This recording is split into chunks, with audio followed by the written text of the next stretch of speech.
सो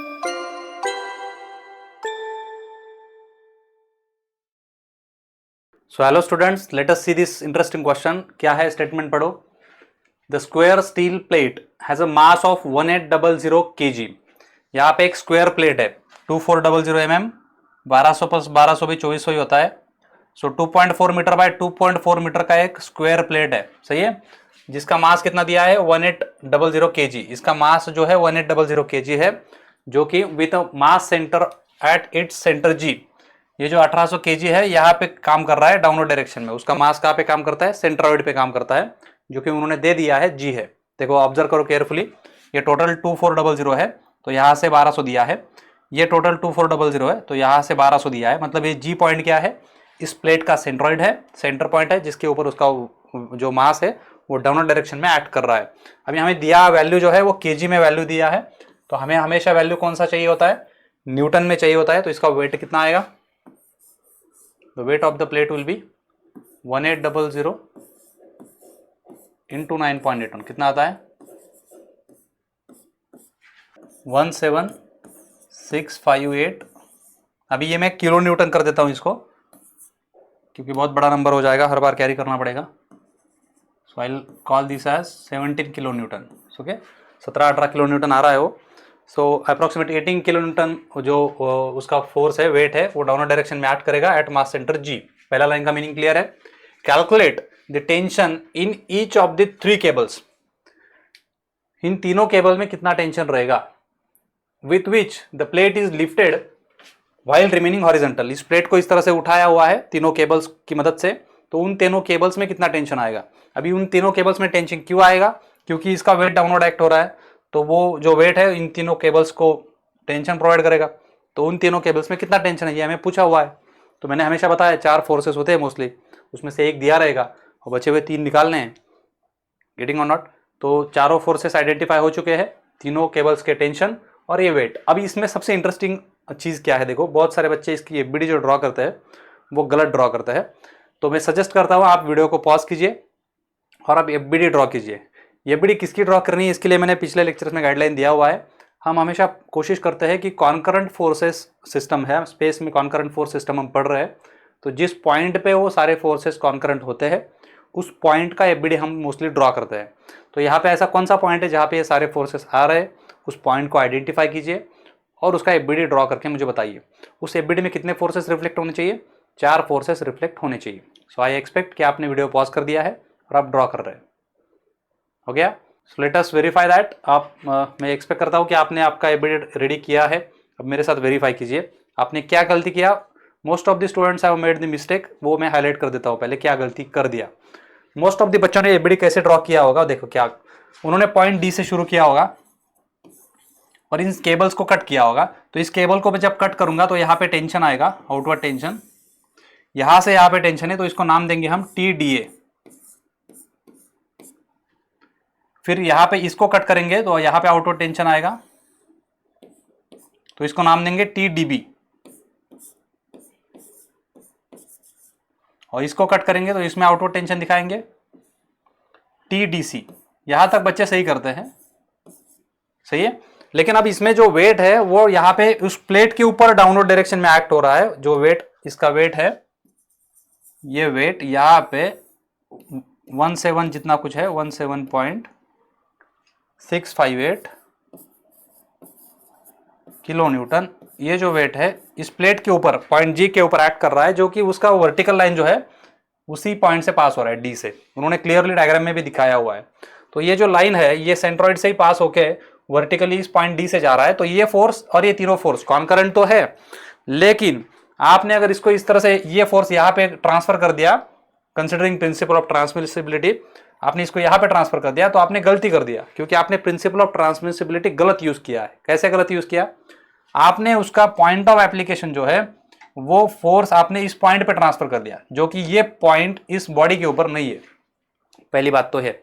दूसरी चीज क्या है, देखो इस वजह से ये जो गलत ड्रॉ किया वो मैं ड्रॉ करके दिखाता हूं। तो आप बहुत सारे बच्चों ने इस तरह से ड्रॉ कर दिया होगा उसको, तो ये इस तरह से आपने ड्रॉ किया होगा और यहाँ पे ये वेट इस तरह से यहाँ पे लगा दिया होगा, तो ये गलत है। सही है, यहां तक क्लियर है। क्यों गलत है, क्योंकि देखो भाई ठीक से सोचो, ये वेट किसके ऊपर एक्ट हो रहा है? ये वेट प्लेट के ऊपर एक्ट हो रहा है। वो वेट जो है वो प्लेट के ऊपर डाउनवर्ड डायरेक्शन में एक्ट हो रहा है, उसके वजह से इन केबल्स में टेंशन है। तो फिजिकली सोचो, जब हम इसको कट कर देंगे, इन तीनों केबल्स को कट कर देंगे, तो उस प्लेट के साथ वो वजन चला जाएगा, तो वो वजन यहाँ पे कैसे एक्ट करेगा?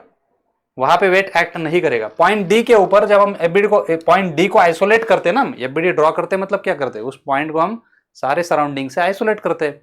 तो जब हम उसको सारे सराउंडिंग से आइसोलेट करना चाहेंगे तो यहां से भी कट करना पड़ेगा, यहां से भी कट करना पड़ेगा, यहां से भी कट करना पड़ेगा, और यहां से भी उसको कट करना पड़ेगा। तो वो ऊपर जो केबल दिख रहा है, यहाँ पे केबल है, अगर नहीं केबल नहीं होता, समझो पिन जॉइंट होता, तो वहां पे एक रिएक्शन दिखता। अगर केबल है तो टेंशन दिखेगा।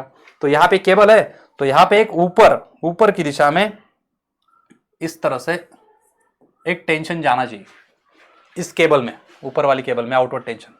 अब हालांकि ये चीज सही है कि उस टेंशन की वैल्यू जो है वो 17 किलो न्यूटन ही है। कैसे देखो, जितना इफेक्टिव फोर्स नीचे के डाउनवर्ड डायरेक्शन में लग रहा है, कितना लग रहा है भाई?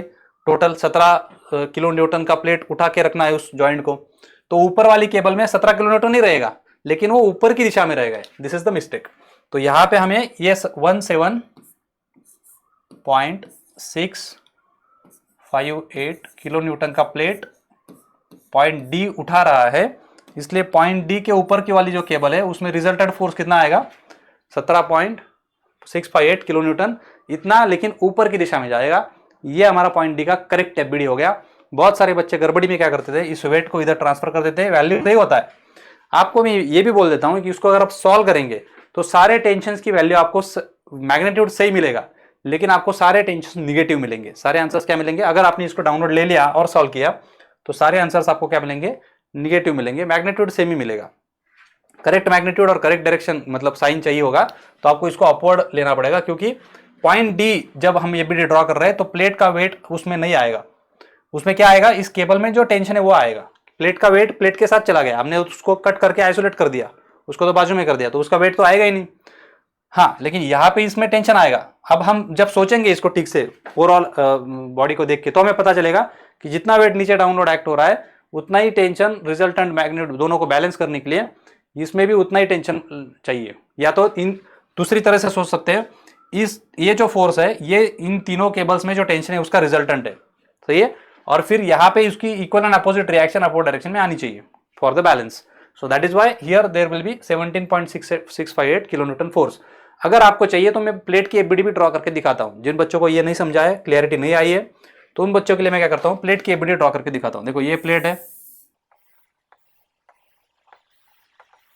यहां पे हम कट करेंगे तो यहां पे टेंशन जाएगा, लेकिन इस टेंशन का नाम उल्टा देना पड़ेगा, TAD देना पड़ेगा, A से D तक।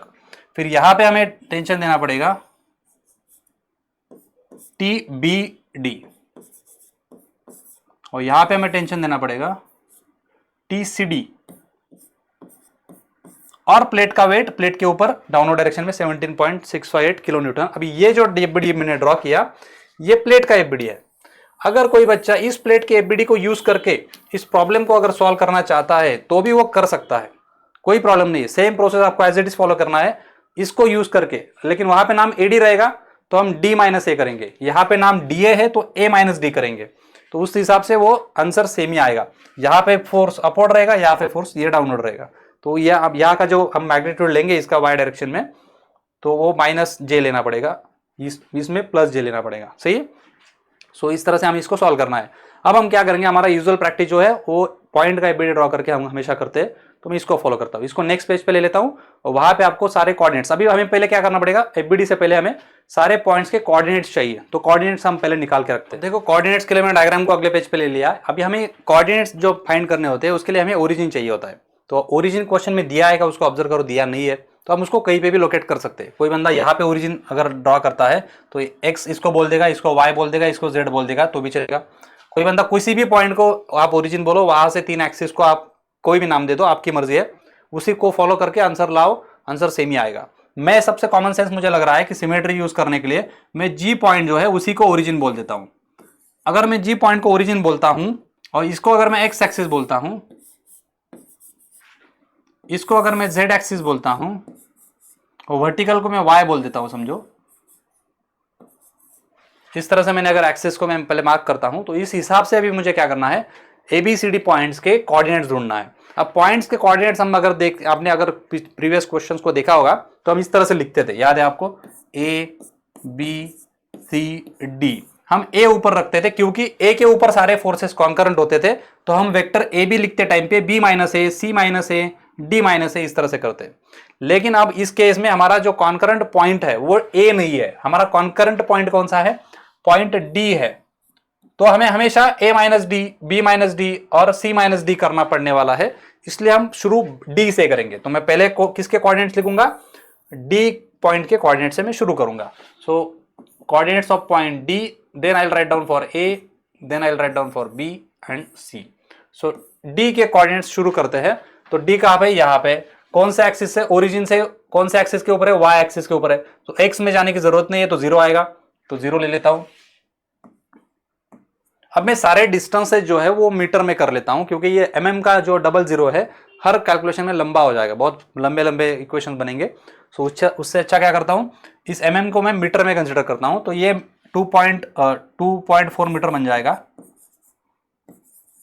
ये 1.2 मीटर बन जाएगा, ये 1.2 मीटर बन जाएगा, 1.2 मीटर एंड ये 2.4 मीटर रहेगा। सही है। अब हमें क्या करना है, O से D तक डिस्टेंस कितना है भाई, 2.4 मीटर है, तो Y डायरेक्शन में 2.4 मीटर जाएगा। और फिर Z डायरेक्शन में जाने की जरूरत नहीं क्योंकि वर्टिकल लाइन पे है, तो Z क्या आएगा, 0 आएगा। आगे बढ़ो, A के पास जाओ। A तक जाने के लिए मुझे ओरिजिन से मैं शुरू करूंगा, -x में जाना पड़ रहा है, कितना डिस्टेंस जाना पड़ रहा है, 1.2, और वहां से फिर इधर +z में जाना पड़ रहा है, y तो उसका 0 ही है, तो -1.2 आएगा। x में कितना जाना पड़ रहा है, -1.2, y में जाने की जरूरत नहीं इसलिए 0, और z में कितना जाना पड़ रहा है, प्लस में मुझे ये कितना है, 1.2 ही है, हाफ ही है ना अभी, ये भी वहां पे है, तो 1.2 जाना पड़ रहा है, तो a हो गया। फिर बाद में जाएंगे b के पास, b कहां पे है भाई, यहाँ पे b है, तो b तक पहुंचने के लिए मुझे पहले क्या करना पड़ेगा, x में जाना पड़ेगा, कितना, 1.2 प्लस में जा रहा हूं मैं, सो 1.2 प्लस में जा रहा हूं मैं। फिर वहां से मुझे y में जाने की जरूरत नहीं इसलिए y 0 रहेगा, और z में जा रहा हूं मैं, z में किधर जा रहा हूं, प्लस में जा रहा हूं, प्लस 1.2, सो y में 0 है उसका, और z में प्लस 1.2, हो गया क्लियर। फिर पॉइंट C के पास जाओ, तो पॉइंट C तक जाने के लिए मुझे x में जाने की जरूरत नहीं है, मुझे z में पीछे जाने की जरूरत है, ये माइनस में जा रहा हूं मैं, -z दिख रहा है क्या, तो कितना जाना पड़ रहा है, -1.2 जाना पड़ रहा है z में, और z एक्सिस के ऊपर है तो उसका x भी 0 आएगा और उसका y भी 0 आएगा, तो ये कितना आएगा, -1.2 उसका z हो गया। सारे चारों पॉइंट्स के मैंने कोऑर्डिनेट ढूंढ लिए, तो मेरा काम खत्म हो गया। आगे का प्रोसेस एकदम सिंपल है। अभी हमें सिर्फ वेक्टर्स के नाम पता है, वेक्टर्स के नाम हमें एफबीडी से पता चलेंगे, इसको ऑब्जर्व करना है, follow this FBD. So I will take this on the next page. मैंने ये सारे पॉइंट्स यहाँ पे नोट करके यहाँ पे एफबीडी ड्रॉ करके रखा है, ये एफबीडी में यूज करना है। तो यहाँ पे कौन सा टेंशन है भाई, पहले टेंशन इन केवल डीए। तो वेक्टर टी डीए से मैं अगर शुरू करता हूं तो क्या करना पड़ेगा, टी डी का मैग्नीट्यूड ले लिया, फिर हमें डी से ए तक तो ए माइनस डी करना पड़ेगा, तो A minus D, -1.2 -0, so it is -1.2 i bar, 0 -2.4 -2.4 j bar, 1.2 -0 +1.2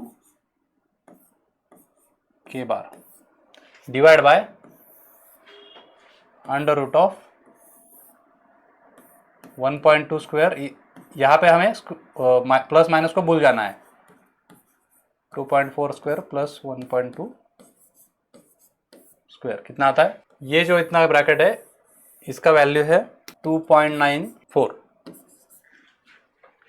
तो फाइनली हमारा वेक्टर क्या आएगा, टी डी ए मैग्नीट्यूड हो गया -1.2 डिवाइड बाय 2.94, तो -0.41 आई बार, 2.4 डिवाइड बाय 2.94 -0.82 जे बार, और फिर से ये +0.41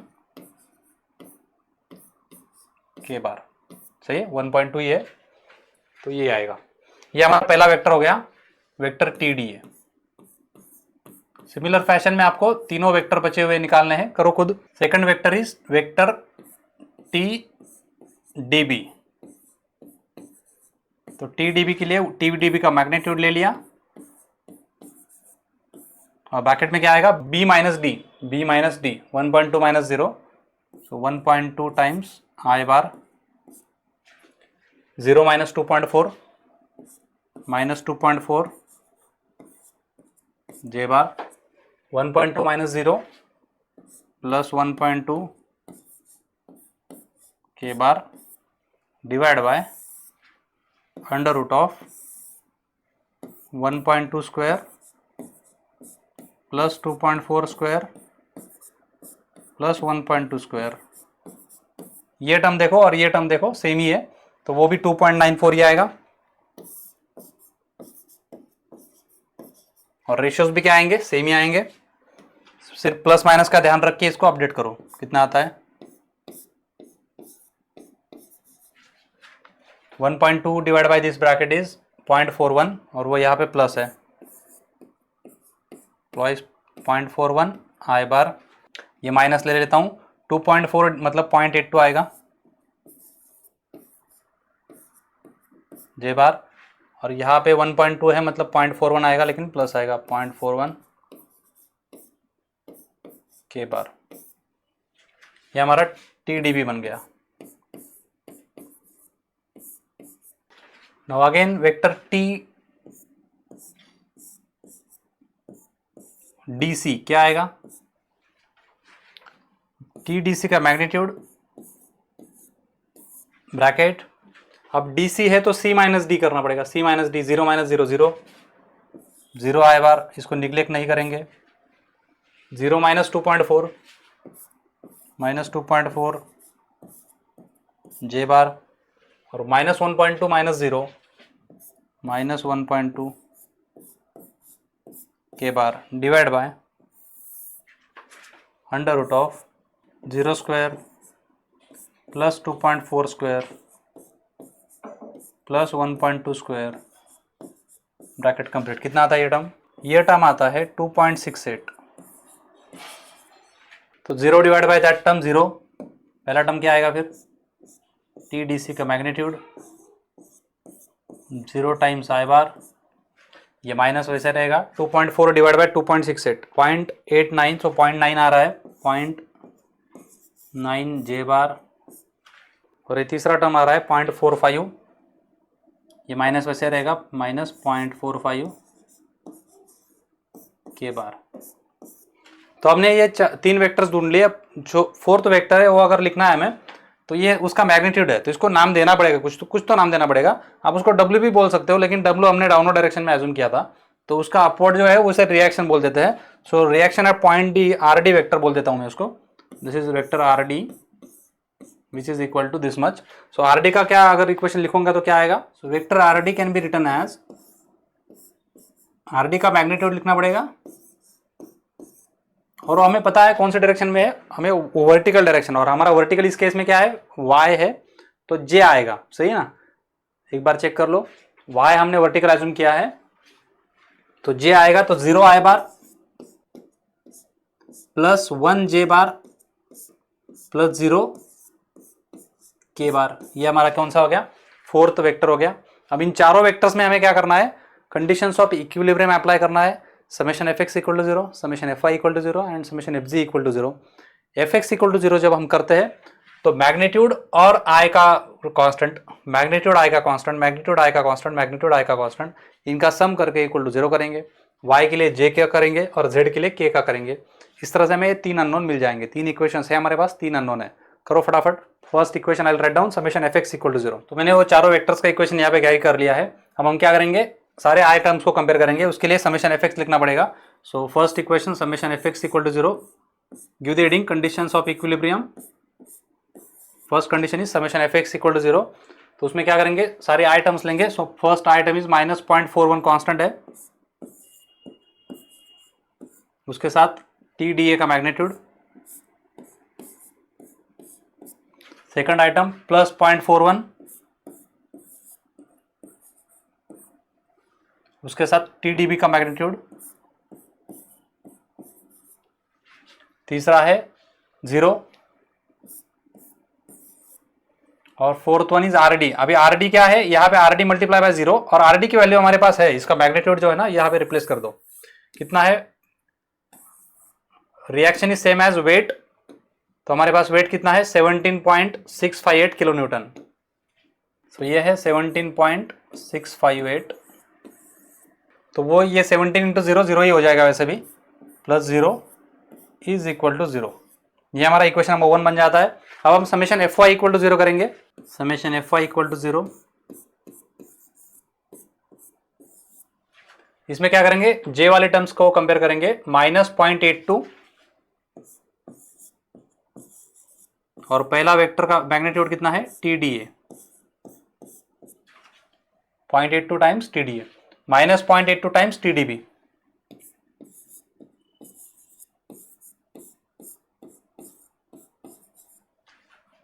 फिर -0.9 times TdC,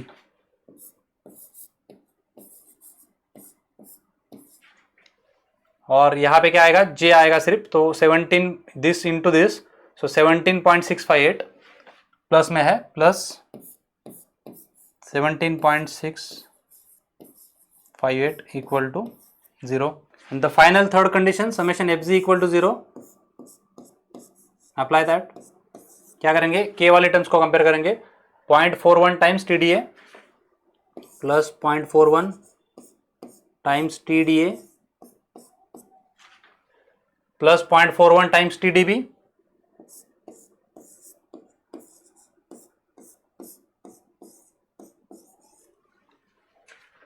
minus 0.45 times TdC,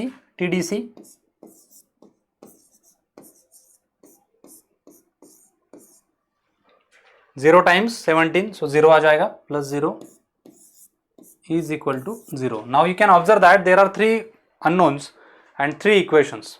सो इन 3 इक्वेशंस में 3 अननोन्स है, इन्हें कैसे सॉल्व करते हैं, हमारे पास कैलकुलेटर है जिसमें हमें मोड में जाना है, इक्वेशंस में जाना है, 3 अननोन्स सिलेक्ट करना है और उसमें A1 B1 C1 की वैल्यूज पुट करके D1 की वैल्यूज पुट करके ABC निकालना है। इसको कैसे सॉल्व करते हैं, कैलकुलेटर के ऊपर मैंने एक सेपरेट वीडियो बनाया हुआ है, वो अगर नहीं पता है तो उसको उस वीडियो को देखिए, वहाँ पे 3 इक्वेशंस विथ 3 अननोन्स। क्या फॉर्मेट होता है, इस तरह का फॉर्मेट होता है।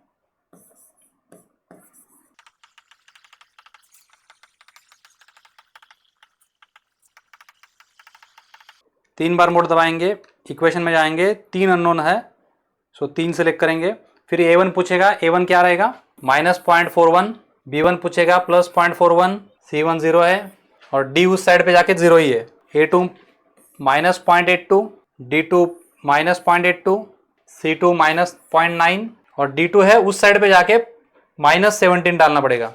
Be careful about this, D2 is what -17.658 while putting in calculator, सही है। फिर A3 0.41, B3 +0.41, C3 -0.45, D3 उस साइड पे जाके 0। सो X जो है वो TD आएगा आपका, एंड हियर TDA इज, पहला जो आंसर आएगा वो X का आएगा जो कि है TDA, जो मेरा आ रहा है 5.38 किलो न्यूटन। दूसरा Y जो है वो है, Y क्या है आपका, दूसरा टर्म TdB आएगा, DB का मैग्नीट्यूड आया है again 5.38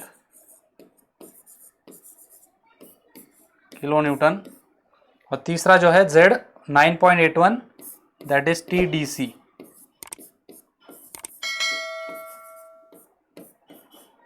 kilo newton. So in this way we have got 3 answers, check them, आए क्या आपके, चेक करो। So that is how we have completed this question. I hope you enjoyed this session. See you in the next lecture with the next question. Take care. Good day. Bye bye.